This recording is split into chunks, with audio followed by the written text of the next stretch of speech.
Ya estamos nuevamente aquí, luego de la tanda comercial, y ya lo tengo en línea al licenciado en Economía Héctor Ruini, máster en Finanzas. Un capo, un capo, que nos va a hablar de todo lo que está pasando económicamente en la Argentina, que también, por supuesto, hay connotaciones políticas, pero él es un profesional, ya lo hemos tenido aquí en Libre Opinión, y es un profesional hecho y derecho, y que con toda la realidad y con los números nos va a presentar qué está pasando en la Argentina. Una distinta óptica, tal vez. Y bueno, bárbaro, para eso somos Libre Opinión. Por lo tanto, le vamos a decir a Héctor la bienvenida, por supuesto, y decirle muy, pero muy buenos días. ¿Qué tal, licenciado Héctor Rubini? Un gusto, Héctor. Un placer saludarte. Y gracias por tu tiempo y por dispensarnos, bueno, toda la sabiduría que adquiriste a través del tiempo.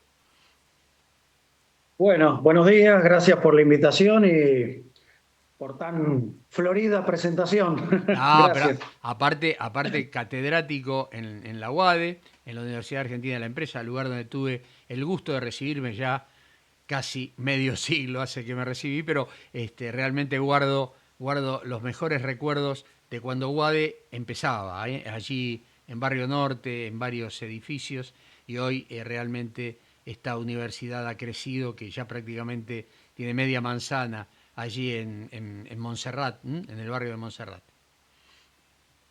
Sí, la verdad, casi la manzana completa, te diría ya. Sí, sí, sí, sí, sí, sí. Vos fijate que fui a retirar el título porque un acontecimiento, entraron ladrones, se me lo llevaron, bueno, y lo fui a buscar el otro día precisamente allí, a ese edificio maravilloso. La verdad que quedé chocho, ¿no? De ver el crecimiento que ha tenido el alumnado.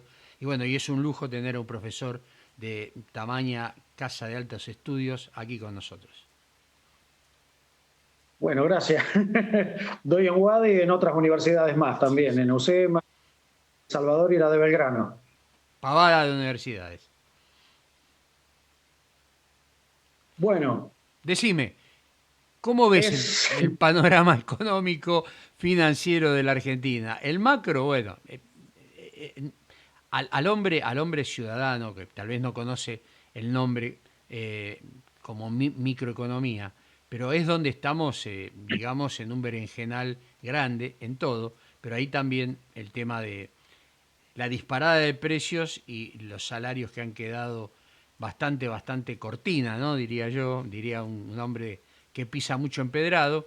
Eh, Está difícil la situación. Bueno, quiero que nos clarifique si vamos a ver la luz al final del túnel, si la fuerza del cielo van a ayudar o realmente acá hay que trabajar y en serio.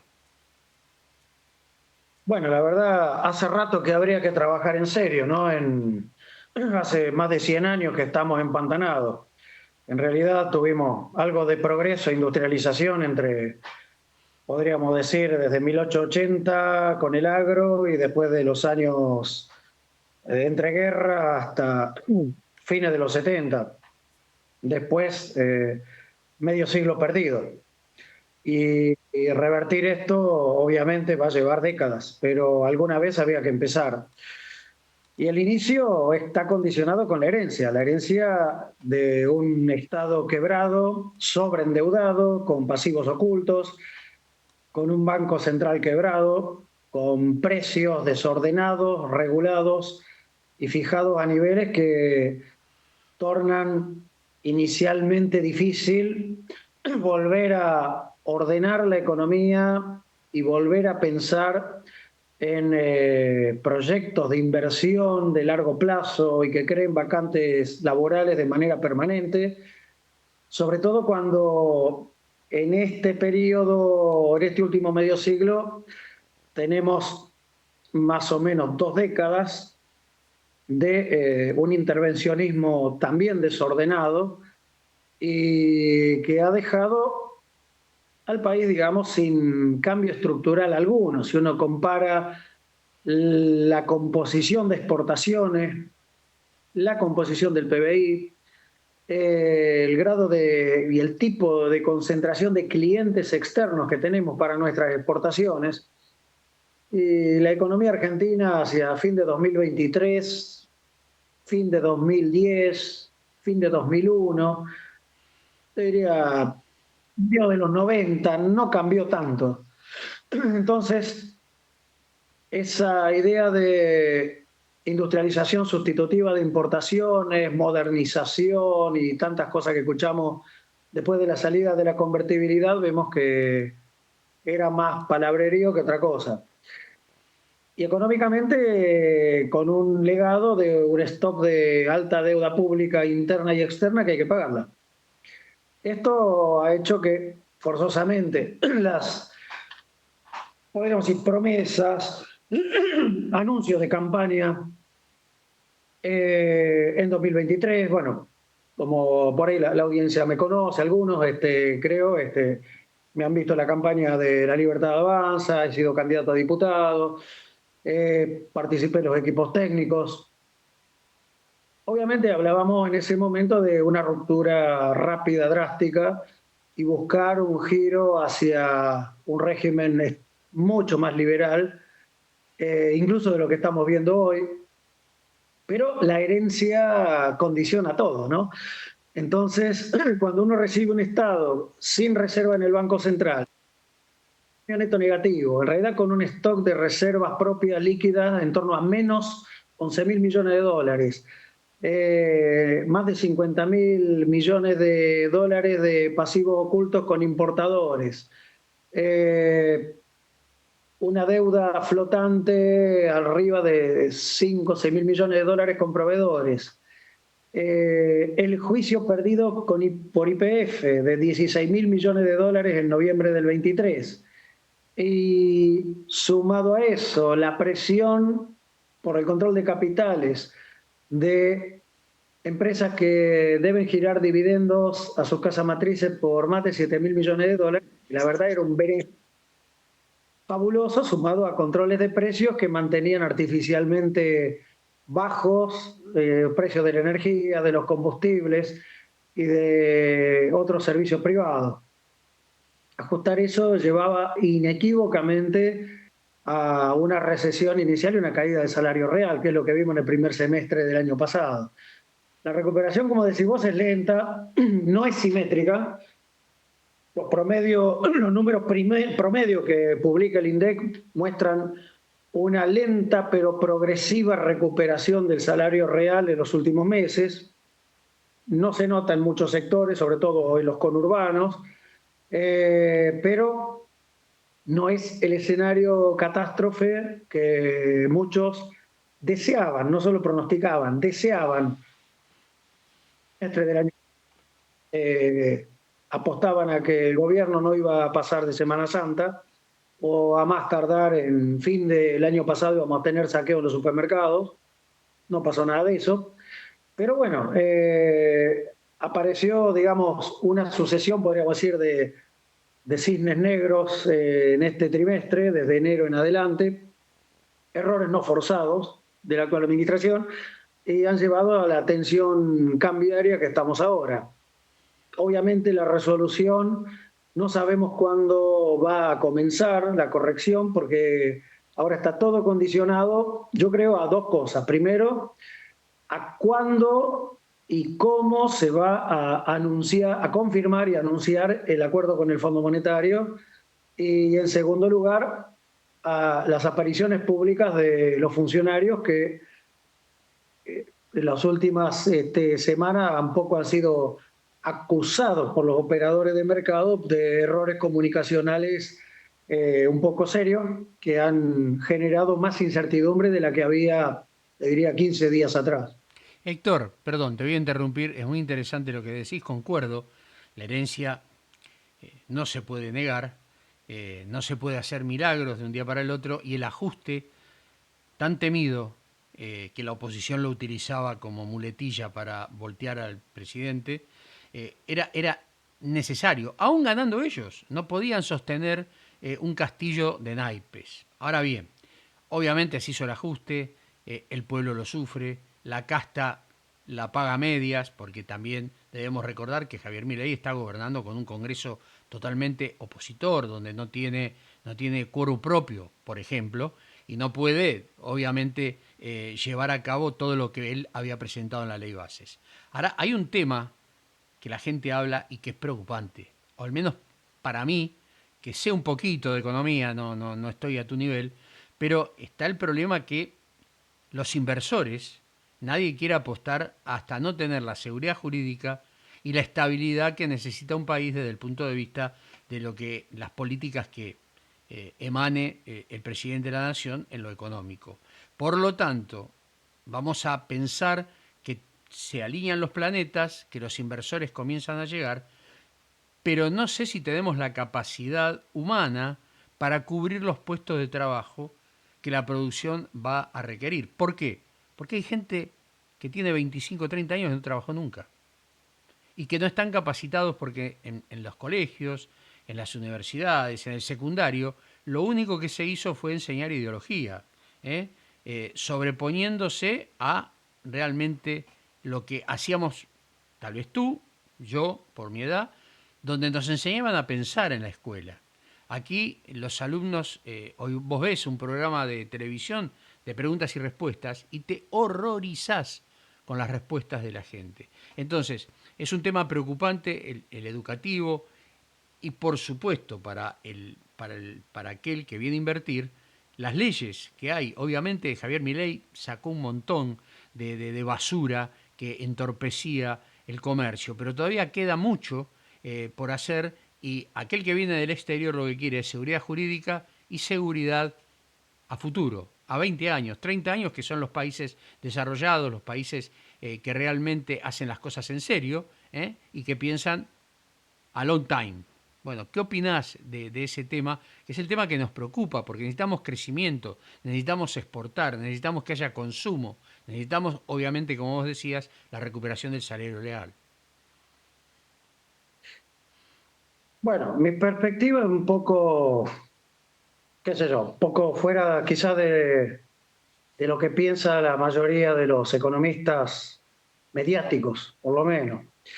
Eh, el tema de seguridad jurídica, lamento decirte, en mi opinión, hasta que no haya mayoría en los congresos, en las dos cámaras, para desregular a fondo y cambiar marcos jurídicos de fondo y con consenso, va a seguir, como problema va a seguir existiendo, ¿no? Entonces, no hay espacio para milagros. Es la mala noticia que te tengo que dar. Yo he estado con inversores extranjeros el año pasado en varias oportunidades, incluso japoneses, que me lo han dicho a mí y a otros economistas en la cara. No con burla, sino la visión que tienen ellos, tanto japoneses de aquí como gente que vino de Tokio. Ustedes, los argentinos, 12, 13, 14 años son pro empresa, 12, 13, 14 años son anti empresa, y de vuelta. ¿Quién los entiende? Y eso es lo que están, digamos, expresando, pero es lo que se ve por lo menos desde 2000, 2001 para acá de Argentina. Confirma, te acordarás, cuando estaba Dualde de presidente, que se ofendía muchísimo, y su ministro de Economía, Reme Lenikov, cuando Helmut Kohl, el primer ministro alemán, dijo, después del default de la deuda y la especificación asimétrica, están condenando a la Argentina a la irrelevancia. 100% de razón tenía el mandatario alemán. Y así ha sido. En el año 80, el PBI de Argentina superaba el 1,5 del PBI mundial. Hoy no llegamos al 0,5, 0,4. Las inversiones van a Perú, van a Chile, van a Brasil, van a México, van a Paraguay. No vienen acá. Países donde vemos que fluctúan los gobiernos de izquierda a derecha, pero las reglas de fondo para las actividades económicas y para el respeto de los derechos de propiedad privada no se tocan. Está gobernando un gobierno de izquierda en Perú, está gobernando un gobierno de izquierda en Chile. Las inversiones fundamentales de minería en la zona de la cordillera de los Andes van a Argentina, ¿no? Entonces, sin mayoría en el Congreso no se puede hacer milagro. Demasiado lo que se ha hecho, ¿no? La ley bases era un imposible. Es cierto, salió, te diría, del borrador original, que en realidad se dividió en dos, la ley base y el decreto de necesidad de urgencia, ay, no me acuerdo si es 70, creo. Eh, pero en conjunto es 40% de los borradores iniciales que teníamos antes de la elección. Eh, y gracias a Dios no se tocó y el Congreso aprobó de punta a punta el RIGI. Hoy es el principal instrumento para atraer inversiones con un tratamiento preferencial en materia impositiva y aduanera y un mecanismo de salida de cepo cambiario y con una seguridad jurídica por ley por 30 años para los inversores que presenten proyectos para el RIGI. Pero con eso no alcanza. Y hasta hoy solamente se han aprobado 2 proyectos. Entonces, va a costar, eso va a costar. Segundo, bueno, sobre qué capacidad de generar empleo y qué empleabilidad de la población hay. El daño que vos decís tiene varias facetas. Si uno mira lo de los chicos, como decís, acordate cuando éramos chicos allá por los años 70, cuando veíamos Feliz Domingo, también, ¿viste?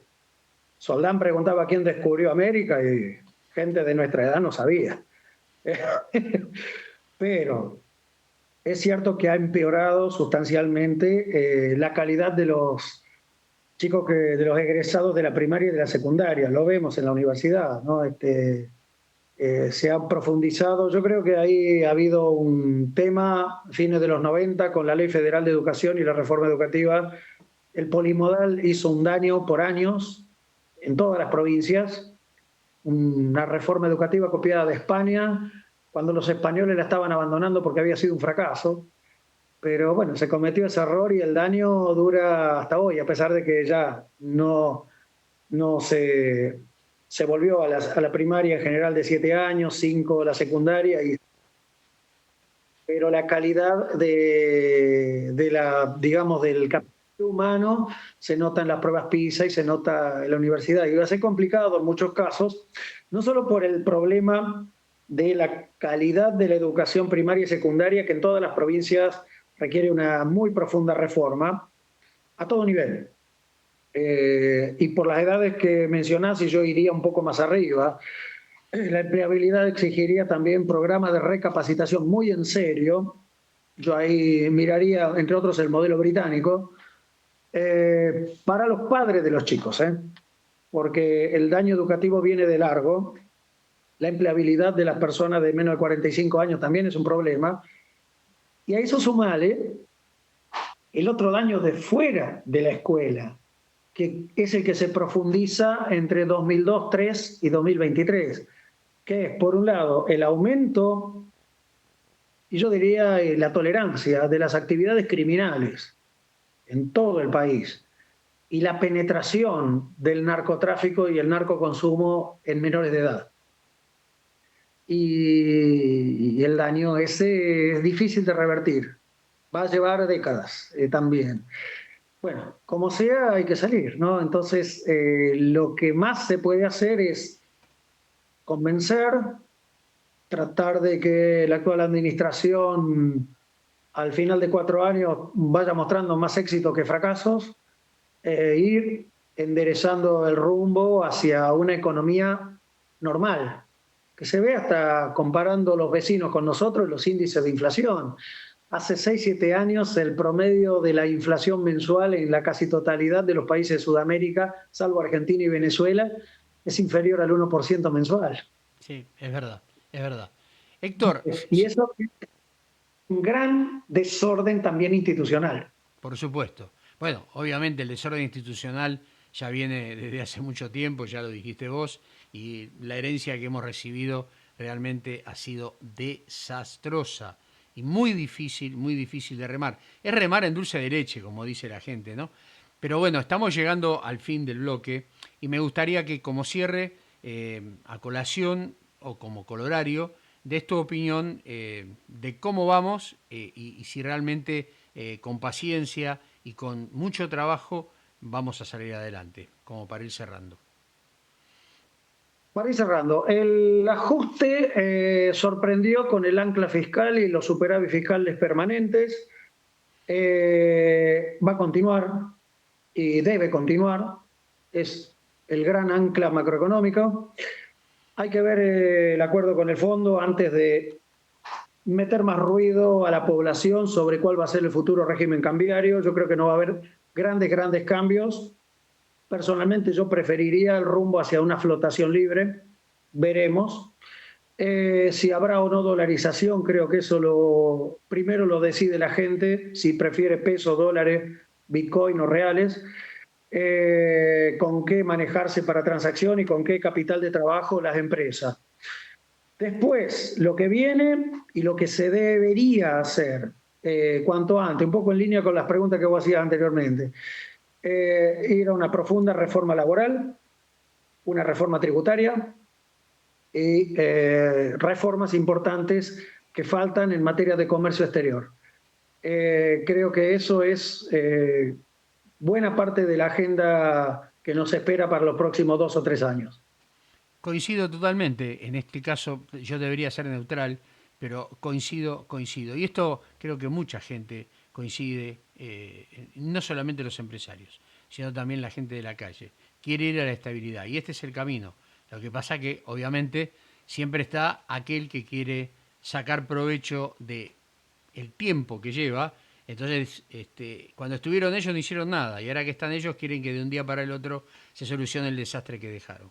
Héctor, el equipo de Libre Opinión agradece, y en forma particular yo, que hayas accedido a estar con nosotros hoy y por supuesto de ahora en más también tiremos alternativamente con el otro economista que está llamándote en la medida que vos puedas, por supuesto, porque es un gusto tener semejante personaje económico y no lo digo para quedar bien, no lo digo para quedar bien, porque siempre con Juana de los Santos charlamos de ti, tenemos una fluidez bastante importante con Juana que está cerrando el programa hoy y realmente estamos muy de acuerdo en todo este programa. ¿Hay que sostenerlo? Sí. ¿La gente se queja? Y sí, pero tiene que entender que era la única manera de tener una Argentina en crecimiento y a veces para crecer hay que sufrir. Desgraciadamente, no porque se quiera que se sufra, porque en definitiva, y sí, Carlos, pero de los jubilados no hablan. No, ¿sabe lo que pasa? Que mejorando, las jubilaciones van a mejorar solas, porque va a haber dinero. Hoy no hay dinero, no hay plata. Es una realidad, no hay plata. Se llevaron hasta el agua de los floreros.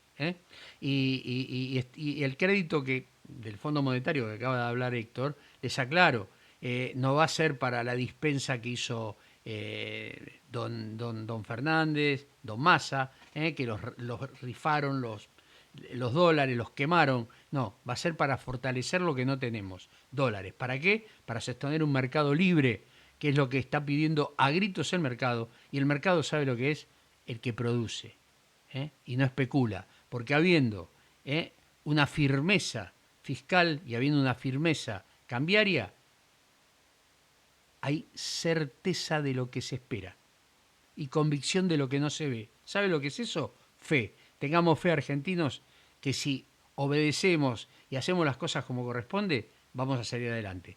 Gracias, Héctor. Un placer haberte tenido aquí. Bueno, gracias por la invitación. Buen día. Saludos a Juana y al resto del equipo también. Muchas gracias, muchas gracias. Y ahora una pequeña pausa y enseguida viene todo el deporte y después Juana de los Santos. Nos vemos, Héctor. Un abrazo grande. Luego.